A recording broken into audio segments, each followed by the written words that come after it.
12वीं कक्षा के सभी विद्यार्थियों का बहुत बहुत हार्दिक स्वागत है Vijay Kumar bye new classroom पे। और आज हम लेके आए हैं आपके प्रश्न पत्र की उत्तर कुंजिका। आज आपका सेट था हिंदी का। आई होप कि सभी का बहुत अच्छा गया होगा। तो चलिए देख लेते हैं कि उन क्वेश्चन के आंसर क्या क्या थे।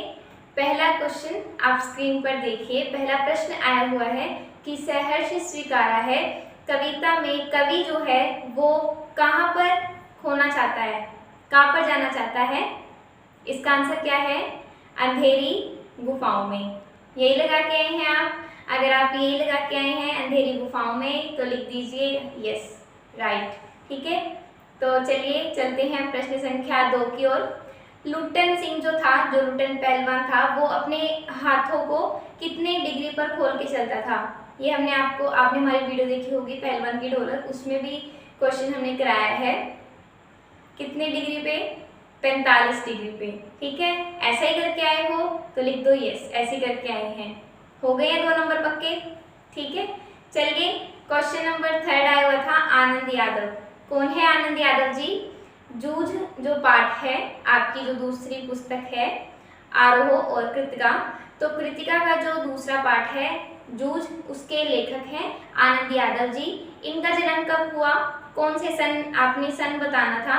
1940 में, 1935 में, 1938 में, 1936 में। तो 1935 जो है वो करेक्ट आंसर था। ऐसा ही करके आए हो तो चलो हमें बता दो कमेंट सेक्शन में कि यस, आप थर्ड का जो है 1935 ही करके आए हैं। साथ में अपना नाम बता दो कि आप, और स्कूल और डिस्ट्रिक्ट, विलेज, जहाँ से भी आप हैं बता दो, ताकि हमें पता चले कि कितने दूर दूर से सब्सक्राइबर्स हमारी वीडियो को देख रहे हैं।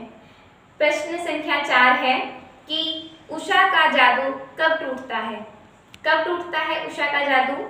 सूर्यास्त पे, सूर्योदय पे, या अंतिम पहर पे? कब टूटता है? सूर्योदय के पश्चात जो है उषा का जादू टूटने लगता है, क्योंकि सुबह के टाइम पे तो है थोड़ा हल्का हल्का नीला नीला आकाश होता है। तो जब सूर्य उदय होता है तो सूरज की जो किरणें हैं वो उस वाले वातावरण को अपनी किरणों से ढक देती हैं, तो तब उषा का जादू जो है समाप्त हो जाता है। ठीक है, प्रश्न संख्या 5 आपका आया हुआ था कि आपने करेक्ट सेंटेंस बताना था कि ये कौन सा आएगा। ठीक है, तो आप इनमें ऑप्शंस देखिए। वह आँख से काना है, वह आँख से अंधा है, वह काना है, वह दोनों आंखों से काना है। तो अब आप ये देखो कि मान लो अगर कोई लंगड़ा है, पैर नहीं है, तो हम उसको ये कहेंगे वो पैर से लंगड़ा है। ऑब्वियसली पता चल जाएगा वो लंगड़ा तो ऑब्वियसली पैर से ही होगा, राइट है ना। तो इस तरह से आपने इसका थर्ड ऑप्शन जो है वो करेक्ट आंसर है। ऐसा ही करके आए हो। अगर आपके ये पांचों जो हैं एमसीक्यू ठीक हैं, जो मैंने आंसर बताए हैं, अंधेरी गुफाओं में, सूर्योदय, और ये इसका थर्ड जो है, और 45 डिग्री, 1935, अगर आप ये ऐसे करके आए हैं तो लिख दो हमें कि पहले 5 नंबर आपके पक्के हो चुके हैं। चलिए आपका आगे देखते हैं क्वेश्चन नंबर 6, 7, 8, 9, 10। ये कैसे आए हुए हैं? अब इनमें जो है ये 1 वर्ड से थे, इनमें आपने जो है एक शब्द से जो है पूरे क्वेश्चन का आंसर देना था। कैसे? प्रश्न पहला आया हुआ था कि सहर्ष स्वीकारा है कविता में गरीबी को कैसे बताया गया है? कैसे बताया गया है? गर्बीली। ठीक है, प्रश्न संख्या 7 है कि पहलवान के बेटों की जो है अंतिम इच्छा क्या थी? क्या थी उनकी लास्ट डिजायर? कि वो भी जो है राजभवन में रहे, राजा जो है उनका सारा खर्चा दे। ठीक है, क्योंकि लुट्टन सिंह जो था वो क्या था? पहलवान था। अब चलते हैं प्रश्न संख्या 8 की ओर। जूझ कहानी के अनुसार लेखक के घर कोहलू कब आरंभ होता था?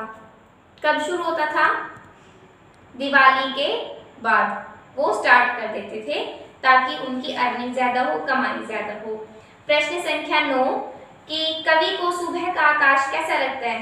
कैसा लगता है? सुबह सुबह जब आप उठोगे ब्रह्म मुहूर्त में कभी उठ के देखना, तो 4 से जो 6 की जो टाइमिंग होती है वो बहुत ही सुंदर होती है। 4 में तो फिर भी ज़्यादा अंधेरा होता है, बट 5 बजने के बाद धीरे धीरे ना आकाश नीला एकदम शंख के समान, जैसे किसी ने केसर के साथ डेकोरेट किया हो आकाश को, तो हल्का हल्का रेड और हल्का हल्का ब्लू जो है उसमें एक छटा दिखती है आसमान में। तो इस तरह से उषा कविता थी आपकी।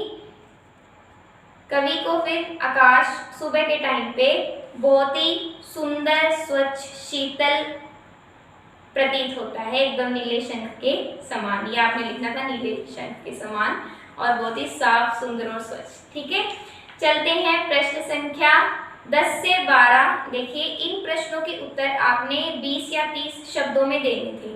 ठीक है, देख लेते हैं क्या क्वेश्चन है। गांव में बीमारी फैलने के जब कौन से चैप्टर से है ये? पहलवान की ढोलक से है।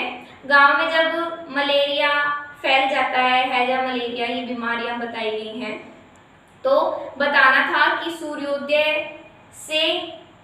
के बाद और सूर्यास्त से पहले का समय क्या गांव में वातावरण क्रिएट होता था, ये बताना था कि गांव में बीमारी फैलने पर सूर्योदय व सूर्यास्त के दृश्य में आपने अंतर बताना था।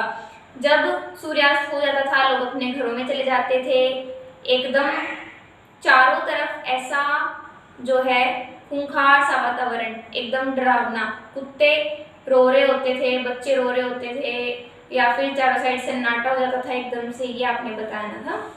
ऐसा ही करके आए हैं आप। अगर आप ये लिख के आए हैं तो बिल्कुल करेक्ट आंसर है। प्रश्न संख्या 11, कवि ने अपनी प्रिया की तुलना किससे की है? किससे की है? मुख की तो चांद से की थी, है ना। ये आपकी कविता जो है सहर्ष स्वीकारा है, गजानन माधव मुक्तिभोज की ये कविता है। तो उन्होंने अपनी प्रिया की तुलना जो है चांद से की है। जूझ शब्द का अर्थ स्पष्ट करते हुए आपने ये बताना था कि क्या ये शीर्षक उचित है? बिल्कुल उचित है, क्योंकि आनंदा है ना चैप्टर में, जो लेखक है वो स्वयं ही है। तो आनंदा जो है काफ़ी स्ट्रगल कर रहे हैं, उनको पढ़ना भी है, तो साथ में खेत का करके वो काम, फिर स्कूल जाता है, और स्कूल से आने के बाद वो खेत का काम करता है। खेत का काम करते करते अपना स्कूल का काम वो साथ में करते थे, ये चैप्टर में बताया हुआ है। तो इसलिए ये बिल्कुल सही है। जूझ का मतलब होता है किसी चीज़ से जूझना, संघर्ष करना, स्ट्रगल। ठीक है, प्रश्न संख्या, अब आप देखिए स्क्रीन पर 13, आपका ये 20 अंकों का प्रश्न पत्र है। प्रश्न संख्या 13 है कि आपने कहानी में और नाटक में डिफरेंस बताना था और नाटक के तत्व बताने थे। तो अब इसमें क्या है, देखो, कहानी क्या होती है? कहानी हम किसे कहते हैं? कहानी हम कहते हैं कि हम अपने जो है किसी के साथ स्वप्न या फिर कहीं का कोई बात हम अपनी शेयर कर रहे होते हैं किसी के साथ, बहुत ही गहन, तो उसको हम कहते हैं कहानी। ठीक है, जो हमारे साथ आप बीती होती है या हमने कुछ स्वप्न में देखा, वो हमारी होगी स्टोरी। और अगर उसी स्टोरी को 3-4 पात्र मिलके जो है आपको क्रिएट करके हाव भाव से पूरा एक्सप्लेन करके बताएं स्टेज पे, रंगमंच पे, तो उसको जो है नाटक कहा जाता है।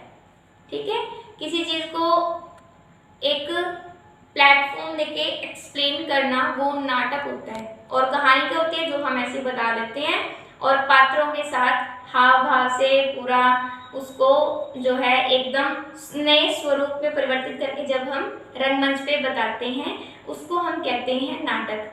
तो ये 13 क्वेश्चन है। आप हमें कमेंट सेक्शन में बताइए आपके कितने आ रहे हैं 20 में से। आई होप कि 20 में से 20 आ रहे होंगे, क्योंकि बहुत ही इजी है पेपर। तो आई होप कि आपको वीडियो पसंद आई होगी। लाइक कीजिए, शेयर कीजिए, चैनल को सब्सक्राइब कीजिए। तब तक के लिए नमस्कार।